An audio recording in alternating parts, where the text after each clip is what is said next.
का AD study point पर।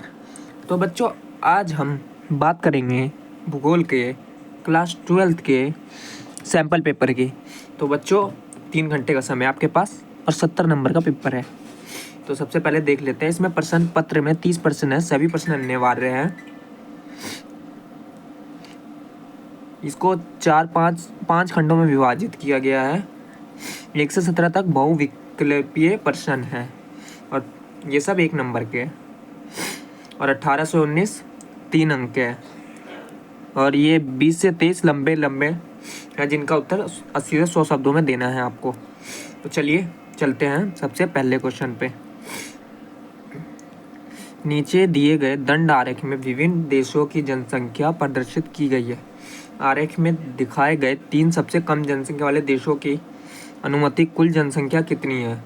तो बच्चों ये पूछ रहा है कि सबसे कम जनसंख्या वाली, तो ऑप्शन है ए 500 मिलियन, बी 400 मिलियन, सी 300 मिलियन, डी 200 मिलियन। तो ऐसा आपको भी ग्राफ आ सकता है। सबसे ज़्यादा चीन की है, फिर भारत की है। तो इसने पूछा है कि जनसंख्या प्रसिद्ध की है आरेख में 3 सबसे कम जनसंख्या वाले देशों को, तो कम वाली दिखानी है हमें। तो बच्चों कम वाली है, इसका उत्तर होगा बी 400 मिलियन। ठीक है बच्चों, अब चलते हैं दूसरे प्रश्न पे। ये है अवस्था, 3 अवस्था दे रखी है। एक देश वर्तमान में कम जन्म दर, ये तो बच्चों ये आप पढ़ के कर लेंगे, बहुत ही आसान है। मैं जो मेन इम्पोर्टेंट है वो बताता हूँ आपको,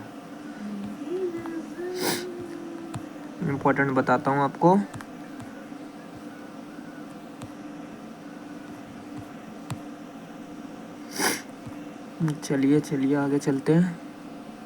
चलो ये 9वां क्वेश्चन, इससे बड़ा क्वेश्चन भी बन सकता है, ध्यान रखना।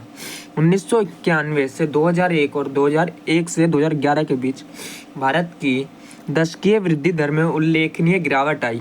यदि कोई नीति निर्माता स्थिर वृद्धि दर बनाए रखना चाहता है तो निम्नलिखित में से कौन सी रणनीति सबसे प्रभावी होगी। बच्चों इसका आंसर आप ही दोगे। ए जनसंख्या वृद्धि को बढ़ावा देने के लिए उच्च जन्म दर को प्रोत्साहित करना, बी स्वास्थ्य देखभाल पर कम निवेश करना, ग्रामीण से शहर प्रवास को प्रोत्साहित करने के लिए नीतियां लागू करना, परिवार नियोजन के माध्यम से संतुलन जनसंख्या वृद्धि को बढ़ाना। तो बच्चों इसका मुख्य उद्देश्य परिवार नियोजन के माध्यम से संतुलित जनसंख्या वृद्धि को बढ़ावा देना। ठीक है बच्चों, अब चलते हैं 10वें क्वेश्चन पे। यदि किसी क्षेत्र में 15 वर्ष से कम और 65 वर्ष से अधिक आयु के लोगों का अनुपात अधिक हो तो कौन सी चुनौती उत्पन्न होने की सबसे ज़्यादा संभावना है। तो बच्चों इसका उत्तर होगा सी कार्यशील जनसंख्या पर आर्थिक दबाव। तो बच्चों आगे चलते हैं, जो इम्पोर्टेंट है वही बताऊंगा आपको।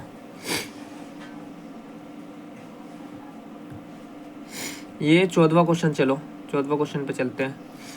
एक नीति निर्माता के रूप में आपको समुदाय में व्यवहारिक बदलाव को बढ़ावा देने का काम सौंपा गया ताकि उपभोक्ता की मौजूदा मानसिकता से हटकर संरक्षण और स्मार्ट जल प्रबंधन पर ध्यान केंद्रित किया जा सके। तो निम्नलिखित में से आप किस कार्यक्रम के कार्यान्वयन को प्राथमिकता देंगे। ए अरवारी पानी संसद, अटल भूजल योजना, सी राष्ट्रीय जल नीति 2012, जल क्रांति अभियान। तो बच्चों इसका आंसर है बी अटल भूजल योजना। तो चलते हैं आगे।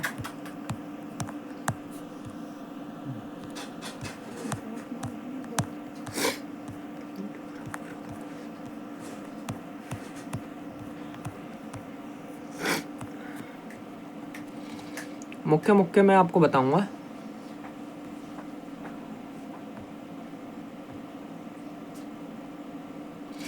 चलिए बच्चों 21वां क्वेश्चन देखते हैं, 3 नंबर का है।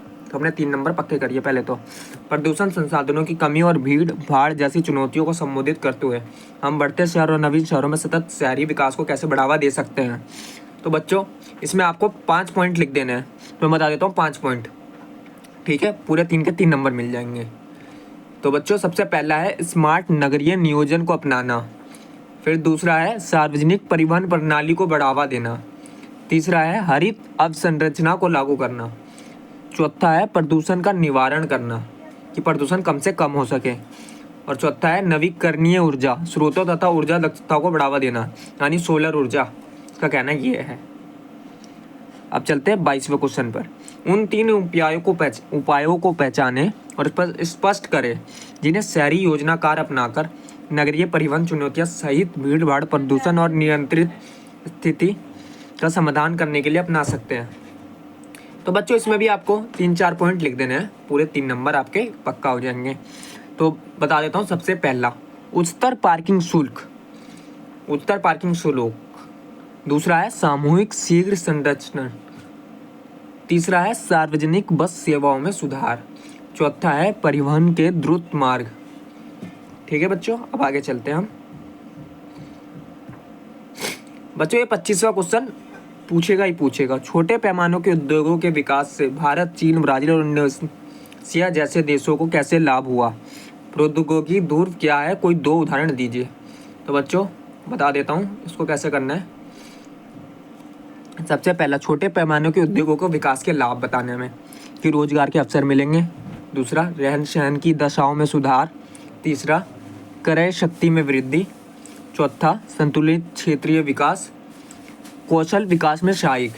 ऐसे उच्च प्रौद्योगिकी उद्योग जो प्रादेशिक संकेंद्रित है, आत्मनिर्भर एवं उच्च विशिष्टता लिए होते हैं, उन्हें प्रौद्योगिकी ध्रुव कहा जाता है। सैन फ्रांसिस्को के समीप सिलिकॉन घाटी एवं सिएटल के समीप सिलिकॉन वन प्रौद्योगिकी ध्रुव के अच्छे उदाहरण हैं। तो बच्चों चलते हैं अगले क्वेश्चन पे। अपने नंबर पक्का कर लीजिए, आप वीडियो को पूरी देखिएगा। तो बच्चों मैप पर आ जाते हैं हम।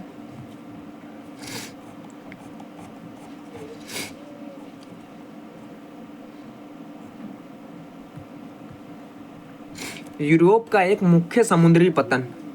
तो बच्चों ए, इसमें मैप में ए का है, ए इसका उत्तर है हैम्बर्ग। दूसरा, दक्षिण अफ्रीका में स्थित एक महत्वपूर्ण समुद्री पतन। तो बच्चों यह है बी का है केप टाउन। तीसरा, वह नहर जो अटलांटिक महासागर और प्रशांत महासागर को जोड़ती है। तो बच्चों सी का है, यह है पनामा नहर। ठीक है बच्चों, सी। डी, दक्षिण अमेरिका में स्थित निर्वहन संग्रहण का एक क्षेत्र।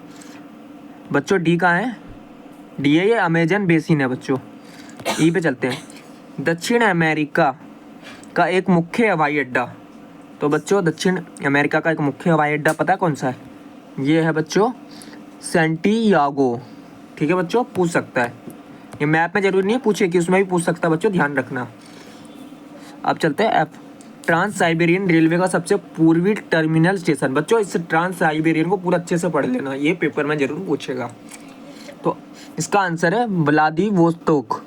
ठीक है बच्चों, ऑस्ट्रेलिया में स्थित विस्तृत वाणिज्य अनाज कृषि का एक क्षेत्र, ऑस्ट्रेलिया। तो बच्चों इसमें ऑस्ट्रेलिया ये रहा, तो ये है डाउन्स। ठीक है बच्चों, चलते हैं आगे। अभी आ गया बच्चों भारत का मानचित्र। ठीक है, तो पहले देख लेते हैं हम। ठीक है बच्चों, उड़ीसा में स्थित एक महत्वपूर्ण लौह खदान। तो उसका उत्तर है मयूरभंज। भारत का सबसे दक्षिणी समुद्री पतन, तूतीकोरिन। गुजरात में स्थित तेल शोधनशाला, जामनगर। सर्वाधिक जनसंख्या घनत्व वाला राज्य। जनसंख्या घनत्व तो बच्चों आपको पता ही होगा, जो पास पास रहते हैं। तो इसका आंसर है बिहार में सबसे ज़्यादा है। ई, चाय का अग्रणीय उत्पादक राज्य, जो सबसे ज़्यादा चाय बनाती है। तो इसका बच्चों उत्तर है असम। कर्नाटक में स्थित अंतर्राष्ट्रीय हवाई अड्डा जो है बेंगलुरु। पश्चिम बंगाल की एक महत्वपूर्ण कोयला खदान, रानीगंज। ठीक है बच्चों, चलते हैं आगे अब। ठीक है बच्चों, इतना ही था आज के लिए। तो वीडियो अच्छी लगी हो तो चैनल को सब्सक्राइब, लाइक, शेयर जरूर करें। तो आपका ज्योग्राफी का पेपर अच्छा जाए। Best of luck AD study point की ओर से बेस्ट विशेष है। ठीक है बच्चों, तो अभी 1-2 वीडियो और बनाऊंगा मैं ज्योग्राफी पर। आप बस वो सारी वीडियो देखकर चले जाना। पेपर में 70 में से 70 नंबर पक्के हैं आपके, और 30 नंबर तो पूरे नंबर लाने की कोशिश करेंगे। और मैंने पहले एक MCQ की वीडियो डाली थी, तो जाके देख लेना, MCQ क्वेश्चन भी आपके पक्के हो जाएंगे। तो थैंक्स फॉर ऑल, पूरी वीडियो देखने के लिए एडी स्टडी पॉइंट आपका हार्दिक अभिनंदन करता है। ठीक है, थैंक्स।